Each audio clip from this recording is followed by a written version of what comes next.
Pergunta: como entenderíamos que o ritual, em qualquer circunstância, é um processo disciplinador da própria vida?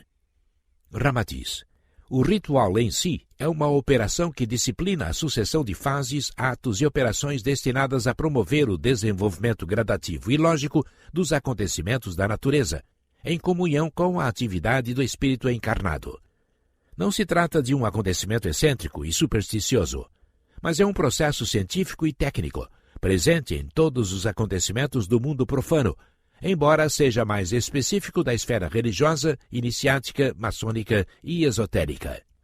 O ritual nada tem de crendice ou mistério, mas é ordem, graduação técnica e coerência desdobrativa, regendo e consagrando o ritmo, a sucessão e a manifestação das coisas. Na sua tarefa de enfeitiçar objetos para atingir o clímax proveitoso, o feiticeiro precisa seguir um ritual gradativo e progressivo no seu trabalho, obedecendo às fases e às leis já consagradas e conhecidas naquele processo. O ritual de enfeitiçamento, em sucessiva ordem processual, determina que o seu operador primeiramente faça a atração das forças a serem mobilizadas na bruxaria. Depois dessa fase preliminar, então deve condensá-las nos objetos. Em seguida, gradativamente, dinamizá-los ou eletrizá-los e, finalmente, projetar as energias em direção à vítima escolhida para a carga enfermiça. O absurdo e contrário ao ritual seria o feiticeiro dinamizar as energias antes de captá-las, ou então projetá-las antes de sua potencialização. O ritual, portanto, não é uma entidade oculta, misteriosa ou processo supersticioso inerente à magia e bruxaria, mas é uma ação coordenada do princípio ao fim objetivado, em todo o processo da natureza e atividade da vida humana. Deus, quando criou o mundo, também seguiu um determinado ritual, pois ele não o fez de chofre, mas disciplinado por um procedimento gradativo e sensato, em que primeiramente surgiram as coisas fundamentais e depois as secundárias. Deus, de início, fez o planeta Terra, obedecendo ao ritual da criação. Depois veio a segunda fase, quando criou os mares, os rios e as florestas. Então surgiram os pássaros, os animais e os peixes. Mas haveria inexplicável insensatez, contrária aos ritos da criação, caso os peixes aparecessem antes dos mares ou os animais antes das florestas. É devido ao ritual já consagrado na cirurgia que o médico operador primeiramente troca suas vestes empoeiradas da rua pelo uniforme branco e limpo. Em seguida, lava as mãos, depois faz a asepsia do enfermo, apanha o bisturi, faz a incisão periférica, aplica os grampos hemostáticos e só então inicia a verdadeira intervenção com os instrumentos de ação profunda.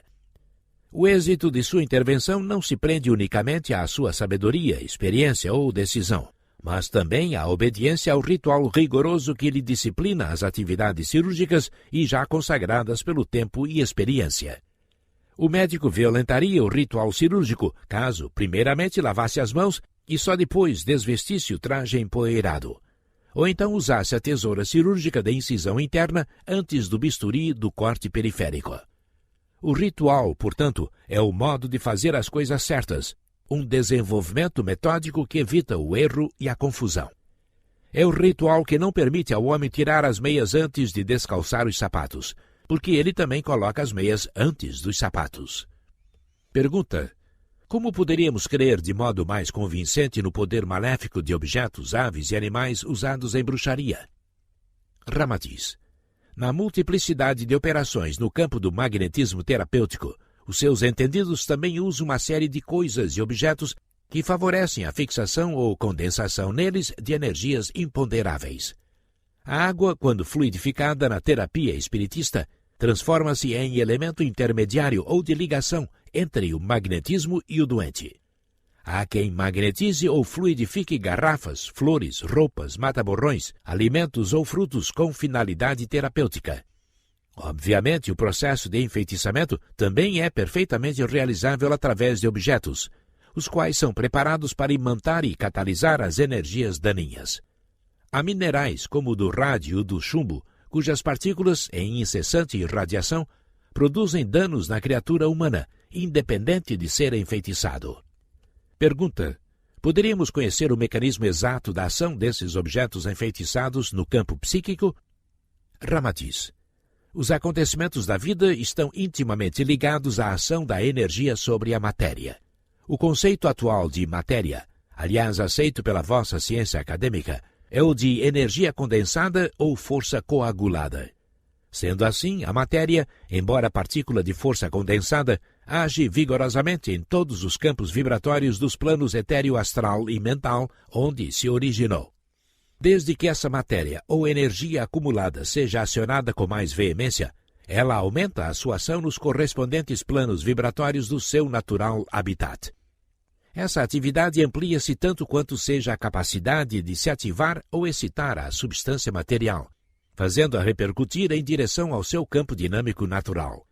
Atuando vigorosamente na matéria, atuareis concomitantemente nos planos energéticos de onde ela provém, porquanto houve uma condensação ou aglomeração para os sentidos físicos. Consequentemente, essa energia presente em todos os corpos e aprisionada pelos limites da forma, extravasa continuamente, formando as auras dos minerais, vegetais e seres humanos. O campo magnético à superfície dos corpos físicos é rico de radiações, ou seja, partículas magnéticas que se desagregam continuamente de todas as expressões da vida material. Visto que as criaturas humanas são também energias condensadas, elas então alimentam um campo radioativo em torno de si, que deixa um rastro ou uma pista de partículas radiativas por onde passam, pelas quais os cães se orientam utilizando-se do faro animal. A tradição de que o enfeitiçamento feito no rastro da vítima é absolutamente eficiente e difícil de desmancho é porque a condensação de fluidos perniciosos é feita diretamente no campo magnético da aura de energia em libertação do enfeitiçado. O lençol de partículas radioativas da vítima, ainda em ebulição e ativo na área do enfeitiçamento, então favorece uma imantação mais compacta e profunda na penetração áurica. Embora considerando-se o extraordinário senso de orientação que a mente instintiva proporciona às aves e aos animais, ajudando-o na luta pela sobrevivência com poderes ou faculdades que espantam o próprio homem, o certo é que durante as suas deslocações de um lugar para outro, eles também despendem partículas radioativas e deixam verdadeiras pistas magnéticas vibrando no mundo oculto. Assim, os cães e os gatos, quando são afastados a quilômetros distantes de sua moradia, eis que retornam habilmente até o ponto de partida, porque seguem o contrário da própria pista radioativa que deixaram anteriormente. Pergunta: de que modo os objetos enfeitiçados podem baixar as vibrações do ambiente onde permanece a pessoa visada por esse ato de bruxaria? Ramatiz: os objetos usados e trabalhados pelos feiticeiros desempenham a função de captadores de energias inferiores e servem de condensadores, que baixam as vibrações fluídicas do ambiente em que são colocados. Embora sendo matéria, tais objetos vibram no campo etéreo astral, porque são também energia condensada. Sob a vontade vigorosa dos feiticeiros, que agem na intimidade eletrônica da substância, ou seja, no seu elemental, produz-se uma excitação magnética ou superatividade, mas em sentido negativo, que depois atinge a aura da vítima a que eles estão vinculados pelo processo de bruxaria, rebaixando o campo vibratório para alimentar expressões deprimentes de vida oculta. Pergunta: qual é o sentido desse alimentar expressões deprimentes de vida oculta? Ramatiz: assim como o lodo é alimento seivoso para as coletividades microbianas patogênicas, a atmosfera magnética viscosa, que resulta da presença de condensadores enfeitiçados, transforma-se em excelente campo alimentício para as larvas, embriões, bacilos e vibriões psíquicos oriundos do mundo invisível aos acanhados sentidos humanos. Multidões famélicas e colônias microscópicas de larvas e micro-organismos, em torturada agitação, buscam vorazmente as zonas de depressão magnética em torno dos enfeitiçados para o seu sustento mórbido.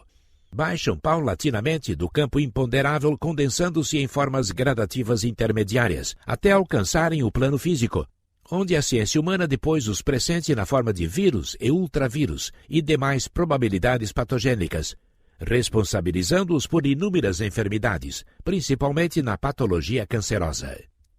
A ação transformadora dos objetos enfeitiçados inverte os polos de frequência e o dinamismo natural da energia em liberdade, degradando-a para uma condição realmente viscosa, decomposta e deteriorada. Essa viscosidade, como lençol denso de magnetismo, torna-se o elemento intermediário ou revelador, a fim de as coletividades vorazes e destruidoras fazerem o seu descenso vibratório para o campo material. Elas, então, gradativamente ingressam pela cortina desse magnetismo pegajoso exudado da aura do enfeitiçado, convergindo para o seu metabolismo fisiológico e criando-lhe estados enfermiços de origem imponderável e dificílimo de se identificarem pelos mais abalizados exames médicos.